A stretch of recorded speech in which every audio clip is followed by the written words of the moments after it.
স্বাগত ডিবিসি সংবাদে, আপনাদের সাথে আছে হিমাদ্রি রাহা। এবার জানাবো খবরের বিস্তারিত। সাবেক প্রধানমন্ত্রী শেখ হাসিনা, সাবেক স্বরাষ্ট্রমন্ত্রী আসাদুজ্জামান খান কামাল ও সাবেক আইজিপি চৌধুরী আব্দুল আল মামুনের বিরুদ্ধে গণহত্যার প্রমাণ পেয়েছে আন্তর্জাতিক অপরাধ ট্রাইব্যুনালের তদন্ত দল। সকালে প্রসিকিউশনে যে প্রতিবেদন জমা দেওয়া হয়েছে তাতে জুলাই গণহত্যার সময় তাদের বিরুদ্ধে ৬ ধরনের অপরাধের প্রমাণ মিলেছে। এর আগে শুক্রবার ফেসবুক পোস্টে ট্রাইব্যুনালের চিফ প্রসিকিউটর তাজুল ইসলাম জানিয়েছিলেন, তদন্ত রিপোর্ট হাতে পাওয়ার পর আনুষ্ঠানিক অভিযোগ দাখিলের মাধ্যমে শেখ হাসিনার আনুষ্ঠানিক বিচার শুরু হবে। গেল বছরের জুলাই আগস্টে গণঅভ্যুত্থানের সময় সংঘটিত গণহত্যার ঘটনায় মানবতাবিরোধী অপরাধের অভিযোগে দায়ের করা মামলায় অভিযুক্ত তারা। সাবেক প্রধানমন্ত্রী শেখ হাসিনা, সাবেক স্বরাষ্ট্রমন্ত্রী আসাদুজ্জামান খান কামাল ও সাবেক আইজিপি চৌধুরী আব্দুল আল মামুনের বিরুদ্ধে গণহত্যার প্রমাণ পেয়েছে আন্তর্জাতিক অপরাধ ট্রাইব্যুনালের তদন্ত দল। এ নিয়ে আরও জানাতে ট্রাইব্যুনাল থেকে সরাসরি যুক্ত হচ্ছেন সহকর্মী মিজান আহমেদ। মিজান, যেহেতু গণহত্যার প্রমাণ পাওয়া গেছে, তাহলে বিচারের পরবর্তী প্রক্রিয়াগুলো কি হতে পারে আন্তর্জাতিক অপরাধ ট্রাইব্যুনালের নিয়ম অনুযায়ী?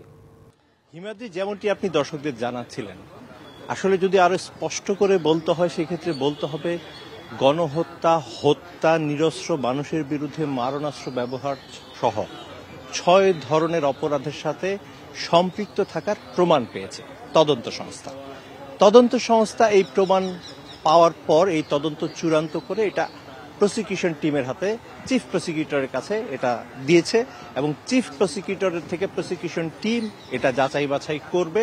যাচাই বাছাই করার পর তারা ফর্মাল চার্জ অর্থাৎ আনুষ্ঠানিক অভিযোগ হিসেবে এটা জমা দেবে। আনুষ্ঠানিক অভিযোগ জমা দেওয়ার পর সেই আনুষ্ঠানিক অভিযোগের উপর শুনানি হবে এবং অভিযোগের শুনানি শেষে অভিযোগ গঠনের মধ্য দিয়ে কিন্তু চূড়ান্ত হবে কোন কোন অপরাধের সাথে অভিযুক্ত ব্যক্তিরা জড়িত রয়েছেন এবং সেই বিচারটি তখন শুরু হবে। এবং সূচনা বক্তব্য অর্থাৎ ওপেনিং স্টেটমেন্টের মধ্য দিয়ে কিন্তু আনুষ্ঠানিকভাবে এই বিচারিক প্রক্রিয়া শুরু হবে এবং সেজন্য কিন্তু এখনো একটা লম্বা সময় অপেক্ষা করতে হবে। আপনার মাধ্যমে দর্শকদের জানাতে চাই, আজকে শুধু দেশবাসীর নজরই কিন্তু আন্তর্জাতিক অপরাধ ট্রাইব্যুনালে নয়, আন্তর্জাতিক বিশ্বের নজরও রয়েছে। কারণ আমরা সকাল থেকে দেখছি আন্তর্জাতিক গণমাধ্যমের প্রতিনিধিরা কিন্তু আন্তর্জাতিক অপরাধ ট্রাইব্যুনাল এসেছেন এবং জুলাই আগস্ট বিপ্লবের পর ৫ আগস্ট অন্তর্বর্তী সরকারের কাছে দেশবাসীর প্রথম দাবিটিই ছিল কিন্তু জুলাই আগস্ট গণহত্যার বিচার। সেক্ষেত্রে নিঃসন্দেহে বলা চলে আন্তর্জাতিক অপরাধ ট্রাইব্যুনালের একটি উল্লেখযোগ্য দিন আজ। কারণ এই যে জুলাই আগস্টের যেই গণহত্যা, সেই গণহত্যার সবচেয়ে হ্যাভিয়েট যে মামলাটি রয়েছে, সেই হ্যাভিয়েট মামলাটি শেখ হাসিনা ভার্সেস স্টেট অর্থাৎ শেখ হাসিনা বনাম রাষ্ট্র মামলার আজকেই কিন্তু তদন্ত প্রতিবেদনটি চূড়ান্তভাবে জমা পড়েছে প্রসিকিউশনে। একটু পর আন্তর্জাতিক অপরাধ ট্রাইব্যুনালের চিফ প্রসিকিউটর তিনি এই প্রতিবেদন সম্পর্কে গণমাধ্যমে কথা বলবেন। এরই মধ্যে আমরা জেনেছি যে এই প্রতিবেদনের সাথে জাতিসংঘের যে তদন্ত প্রতিবেদন ছিল ফ্যাক্টস অ্যান্ড ফাইন্ডিং কমিটির ভলকার টুকে, সেই প্রতিবেদন কিন্তু এই তদন্ত প্রতিবেদনের সাথে সম্পূরক প্রতিবেদন হিসেবে জমা দেওয়া হয়েছে। এর পাশাপাশি বেশ কিছু অডিও ক্লিপও দেওয়া হয়েছে। আমরা যেমনটি জানতে পেরেছি যে ১৫০ পৃষ্ঠার মতো তদন্ত প্রতিবেদন রয়েছে। তবে সবশেষ সবকিছুর বিস্তারিত তথ্য কিন্তু চিফ প্রসিকিউটর মোহাম্মদ তাজুল ইসলাম তিনি আমাদের জানাতে পারবেন। তো এই ছিল এই বিষয়ের সবশেষ তথ্য। ফিরে যাচ্ছি স্টুডিওতে হিমাদ্রি আপনার কাছে। মিজান, আপনাকে ধন্যবাদ আমাদের অনেক তথ্য জানানোর জন্য। আওয়ামী লীগের নিবন্ধন বাতিলের সিদ্ধান্ত নিতে বৈঠকে বসেছে নির্বাচন কমিশন। সেখানে আছেন সহকর্মী নূপুর মাহমুদ, তিনি আমাদের সাথে সরাসরি যুক্ত হচ্ছেন। নূপুর, বৈঠকের ব্যাপারে এখন পর্যন্ত বিস্তারিত কোনো তথ্য জানতে পেরেছেন কিনা?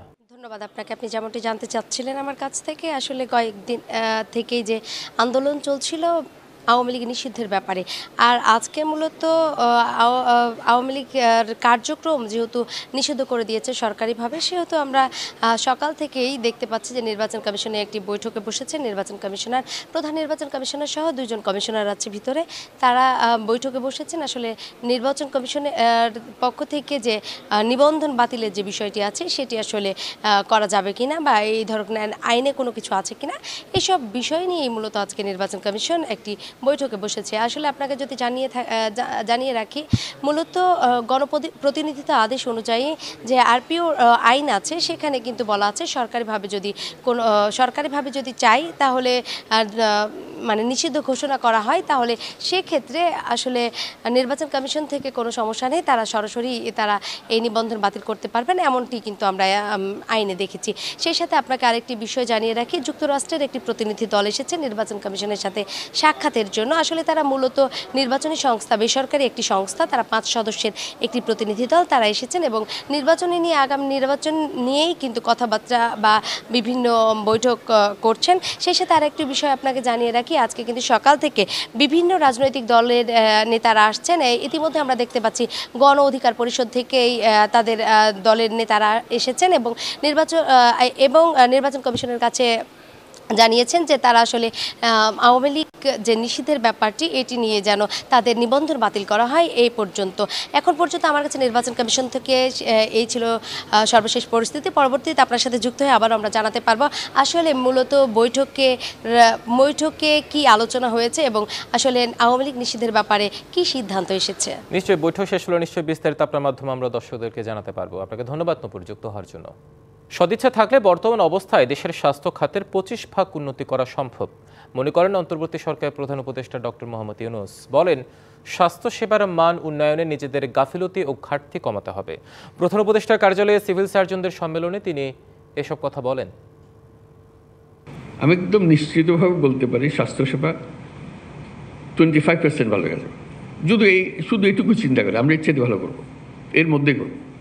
আর এর থেকে সুযোগ যদি একটু বেশি হয়, অন্যান্য জিনিস যেগুলো বলেছে আরও নিয়োগ করা হবে, আরও পদ সৃষ্টি করা হবে, এগুলো পরে হোক। কিন্তু যেভাবে আছে এইভাবেই যদি আমরা করতে চাই, তাতে শুধু মন ঠিক করা যে আমি করব, এই 25% কিন্তু অত্যন্ত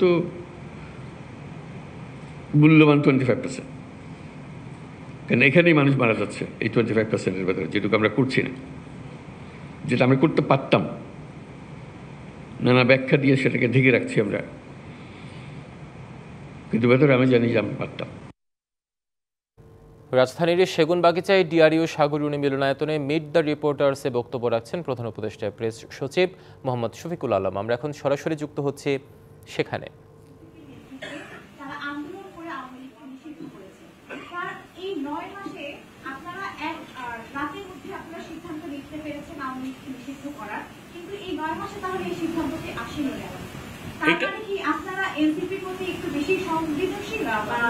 এটা এনসিপির বিষয় না, এটা সমস্ত পার্টি যারা জুলাই গণঅভ্যুত্থানে ছিল সবার এখানে সাপোর্ট আছে এবং আমি মনে পুরো বাংলাদেশের মানুষের সাপোর্ট আছে যে এই ডিসিশন ইন্টারিম গভর্নমেন্ট নিয়েছে। আপনি দেখেছেন কোথাও কোনো প্রোটেস্ট হতে? হ্যাঁ, কোথাও এটা পুরো ইউনিভার্সাল একটা সাপোর্ট আছে। সবাই জানে যে এদের দ্বারা কারো কোনো ধরনের কোনো হিউম্যান রাইটস ছিল না। আপনি ভোট দিতে পারেন নাই, আপনি একটু কথা বলতে গিয়েছেন, আপনাকে গুম করে ফেলেছে।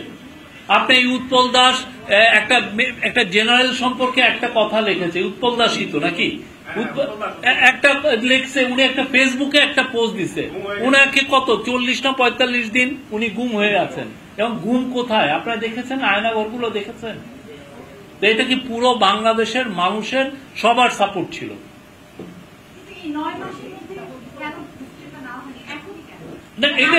এটা তো একটা ম্যাচুরিটির বিষয় আছে, এটা আস্তে আস্তে আবার আপনি 9 মাসে আমাদের তরফ থেকে তো আমরা দেখেছি, তাদের আচরণটাও দেখেছি।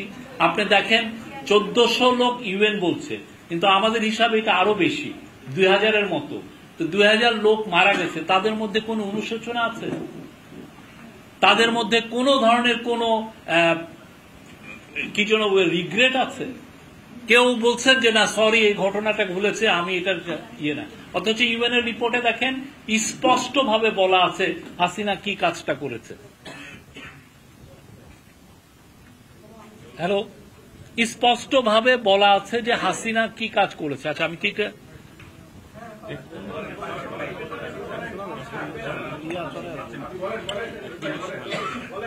সংবাদ এই ছিল এখনকার মতো। ডিবিসি নিউজের সংবাদগুলো পড়তে ভিজিট করুন dbcnews.tv, ভিজিট করুন ডিবিসি নিউজের ফেসবুক পেজ এবং ইউটিউব চ্যানেল। সঙ্গে থাকুন।